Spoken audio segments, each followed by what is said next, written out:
Welcome to CEO Perspective. I'm Dick Clark. I'm your host. One of our earlier shows, we talked about the supply chain. It was a concern back at that time.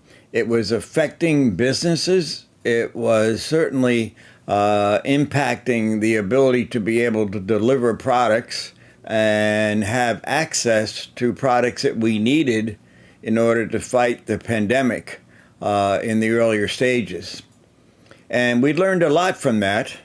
But in recent weeks, and it continues, and on this Tuesday afternoon, we see a continued concern on the state of the virus is having an impact on all of us and all of our businesses and all the decisions we're making.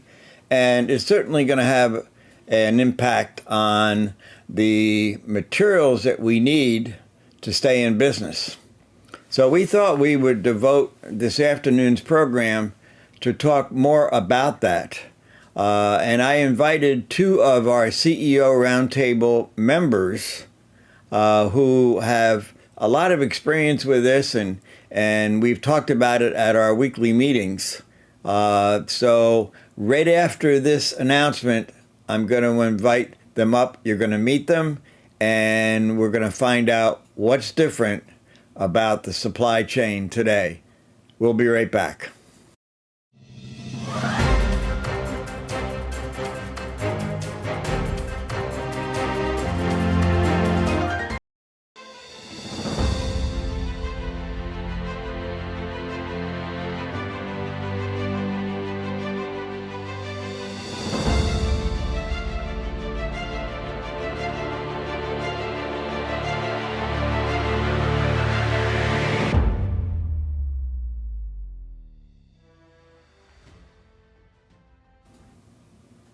Well, I'm pleased to introduce two people you've seen before and you viewed their shows, but let me start first with Lou Zaccone, and he is the CEO of Bluegrass Ocean.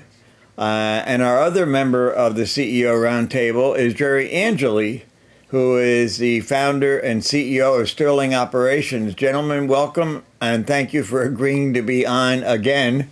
And share with our viewers what's happening with the supply chain. Thank you, Dick. So you're very welcome. So I'm going to start with Lou. One of the things that Lou is very, very good at is following these trends. So I'm going to start by asking him, what have you learned since the last time we've talked about the supply chain that has changed? And well, we'll start with that question. I think that's a good start. Sure, Dick. So while we are always focused and have been focused for some time on what the vaccination rate is in the United States, and we're, are we at 50? Are we at 55? Are we at 60%? Are we getting where we need to be? One has to keep in mind that globally, worldwide, the status is about 13%. So the world has a lot of catching up to do. The supply chain is global. So we're reliant on other countries, obviously, to move products. And when we think about what a 13% vaccinated population, how susceptible they are, and how potentially likely it is for ports to get shut down. We saw one ship stuck in the Suez Canal last year, cost $9 billion, $9 billion a day.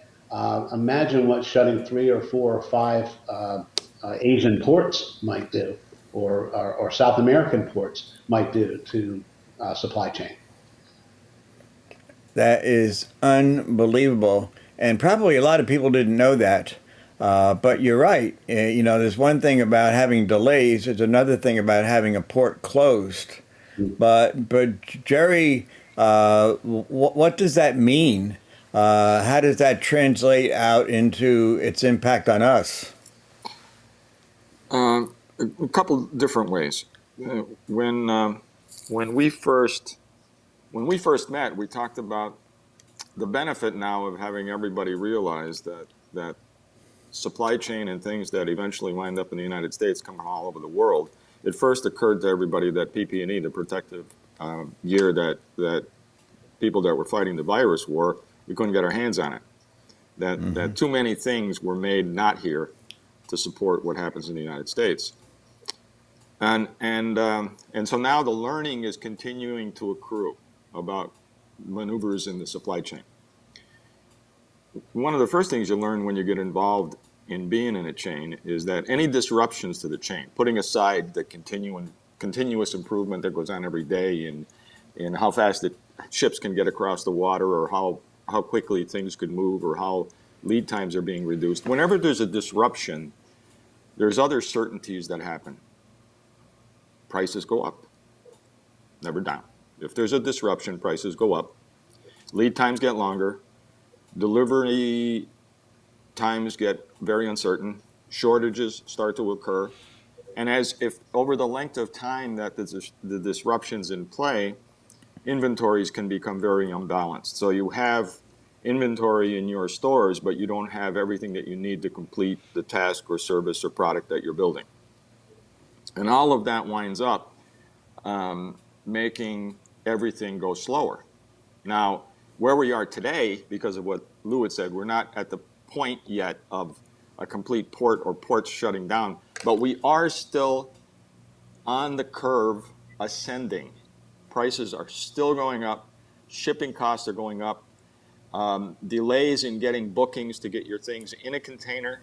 The cost of shipping a container is up 350% over what it was the last time we spoke. So until it starts to go from where it is now and go over the top and start coming back down where prices begin to decline, lead times and delivery gets more certain, we're going to continue to see this melees, and the more uncertain it becomes, the more aggravated everybody gets.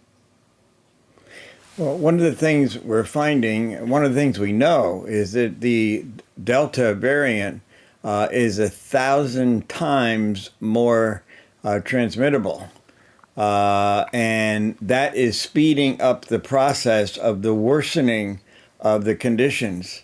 So from your vantage point, Lou, what are you seeing businesses starting to think about and starting to react to? Well, you know, this is probably what's coming. So what do I do about it? I think in earlier conversations, Jerry mentioned the words act and react, and I think what companies are reacting to is, it's a pretty steep hill to climb right now in terms of one simple decision is do I continue to focus on the gross margins that I deliver as a company, or do I spend some of that gross margin to ensure that I can continue as a company? It's pretty easy when we're on the other side of that slope that Jerry talks about to go back to the way we were, where just in time was one of the key functions, and we don't have the resiliency built into the supply chain that we really need. As far as reacting is people are going to probably start to order more inventory, knowing that they probably won't get as much as they need. But the acting that has to occur, I think, is starting to rethink how they source products, what they're going to do going forward in terms of, there could be an inventory of subcomponent A loaded in the warehouse, but subcomponent B is required in order to put into subcomponent A, and as a result, they're not producing anything. So alternate sources, things like that are going to become more and more critical going forward in terms of identifying where can I strengthen or build some slack into my supply chain. So, Jerry, the first time we went through this, it was we had certain areas where I remember one of the early ones, you couldn't buy toilet paper anywhere. But this time, because of the speed of the transmission, these things are going to hit us much quicker than they did before. In fact, I read about the fact that even school supplies are going to be difficult to find. And here the students are going to go back to school not too long from now, and the parents are going to need to buy school supplies, and there's not going to be school supplies available like they have in the past.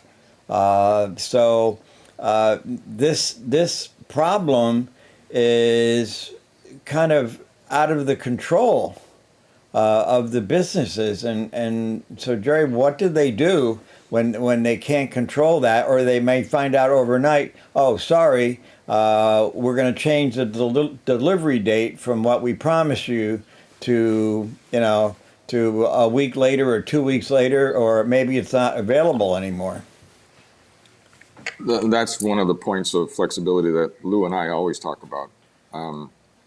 There are many businesses that, when the pandemic first showed up and shortages were prevalent, made some decisions based on whether or not they thought their products would be selling as a result of the pandemic, and chose to push out the orders of materials that they had already on the books as orders, only to have to turn around and then ask their suppliers to pull them back in. So there was a little bit of a whipsaw effect, and that goes back to the act to react. Think about what you're doing before you do it. In a decision and risk analysis way, am I better off with a little more inventory and in a flexible state to be able to supply my customers, or am I better off without the inventory? Because without the inventory, you're not going to be able to supply, and you're going to go into a shutdown mode. The other impact that's being felt because of what you said is a financial decision. Prices of let's take electronic components, for example. Prices of electronic components and lead times for electronic components are off the charts. Components that used to cost $3-4 are now on the open market at $20. Suppliers are quoting lead times this time next year for supplies to resume. So you have a decision to make. Am I going to buy the part that costs $20 extra? And if you're making $100 or even a $200 product and you take a $20 or a $40 hit, you're hitting your margins pretty hard. Those are the decisions that are coming to the table now. It's not whether I'm carrying a little bit too much inventory or not. It's whether or not I can afford to do business in that state, because what's happened in the supply and demand line, the curves have crossed at a different spot, and you're not making as much money as you used to. So, Lou, companies may need to think about, am I able to reinvent what we're doing and maybe change our business model? I know from our last show we had a company that was involved in selling beach supplies and had a process in place, and nobody was buying beach supplies because they were basically in their homes. So he decided to sell masks. So he probably made more money on the masks than he did on the beach supplies. But he had to rethink his business. Do you think that companies are going to have to start thinking about, maybe I need to do something different than I'm doing in order to get past this? Well, without a doubt, being nimble in business matters, especially when headwinds like this, take place. Probably looking at what capabilities do we have, whether it's manufacturing or services, what horizontal opportunities exist where we could go attack something different for a while or maybe permanently, are certainly conversations that should be had in a boardroom, especially as Jerry mentioned, in all likelihood, if you can get some of the materials that he was talking about, you're talking about increasing your prices dramatically into the marketplace, and can the market absorb that? Because you can't in most cases. Or do you pivot and do something different? Do you move from production to services? Do you move to produce something different that requires different materials? It's a difficult decision. I know you had on your first show, Mark Foucher was talking about air quality, but just think about this. New York City, if I remember correctly, and don't hold me to the numbers, but I understand they have 56,000 classrooms, and they were talking about putting air purifiers in each of the classrooms to reduce the germs in the room, and they found that one purifier probably isn't enough for a classroom, so they may need two. Well, if you just isolate New York City with 56,000 classrooms, and then you look at that on a national basis, where is it going to? Probably we don't even have that many manufactured, nonetheless ready to deliver. And then where are we getting them from, and how is that going to impact the supply chain? But those are the real issues that we're facing, because we do want the kids to go back to school, but we also want it to be as safe as possible. I'll open it up to either one of you that want to answer that. Well, let me take a stab here, because there's a couple things that come up in that conversation that everybody have to be cautious about. Beware the slogan, "All you got to do is." I've seen articles written that say, well, you know, if you're having trouble getting components, you could always forward or reverse integrate in the supply chain. And we're guilty of it too. We do it as well. Everybody talks about the supply chain like it's a thing. It's not a thing, it's a system. It's been created it's been developed over time. It's unique to your business. It is built on relationships, not just POs. It is rife with processes and procedures to make sure everything happens properly in the supply chain, as well as the competencies doing. So for someone to say nonchalantly, if you have trouble getting a part, you can bring it forward into you can start making it yourself. Or if you're having trouble doing something yourself, you can push it off to somebody else. That's not a light switch. You can't do that by just throwing a switch. That all of that has to be properly vetted, properly passed on or brought in.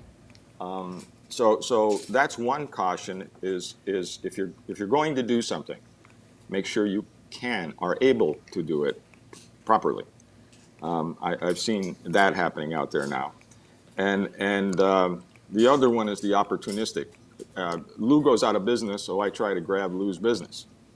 Well, now you got double the chance of not having supplies because of what's going on in the chain. But we've entered, I think the conversation should center around the fact that we've entered a new zone in chain operations. The first one was the realization that there's certain things we can't get. Now we're in the zone where there's lots of things we can't get or are going to be short, and nobody knows what the next zone is. But Lou touched on it. When you start shutting things down, then it's time to start making decisions that have to do with relocate, rebooting, reestablishing your business, because you just can't keep it going forward. The other one that's on the list that you didn't mention is toys. Right. The non-essentials will fall by the wayside. The capacity will switch over to things that are absolutely positively necessary to conduct business or more importantly, live. Lou, you have a comment? No, I was just absolutely agree with what Jerry said. Well, you got a vote of confidence on that one. Well, we could talk about this, but I think the takeaway for people who are listening is that the fact that we have this rapidly growing and accelerating Delta variant, it reaches into all of society globally, and it's going to impact things. Little things that we do are going to impact largely what's going on in the country. So, Jerry and Lou, first of all, we appreciate your being a member of the CEO Roundtable, and I appreciate your giving us time to do a second show on this. So thank you both for joining me. Thanks for having us. You're welcome. So, it's not easy, but what we do and how we respond Jerry talked about act versus react. We're going to have to think about what's coming, anticipate it, and then act. But we have to look at the bigger picture. We just can't look at the isolation of any particular behavior we need to change, but we need to look at the environment on particularly the cost of things. If you're not working and you're without a job, or for some reason your company that you're working for now, you are not going to be working for, and then these price increases come along from gas to toys to whatever it is, there's going to be a lot of people that are going to have a difficult time trying to survive. So it's not just a medical issue, it's a major economic issue. So I hope as you leave our show this afternoon that you'll think about that we got to look at the big picture. And we want everybody to be safe. We want people to be vaccinated and just cooperate with your employers and work together, and we can solve this problem. I'm Dick Clark, and I appreciate your time this afternoon, and we'll see you next Tuesday on CEO Roundtable. You have a good remainder of the day. Take care.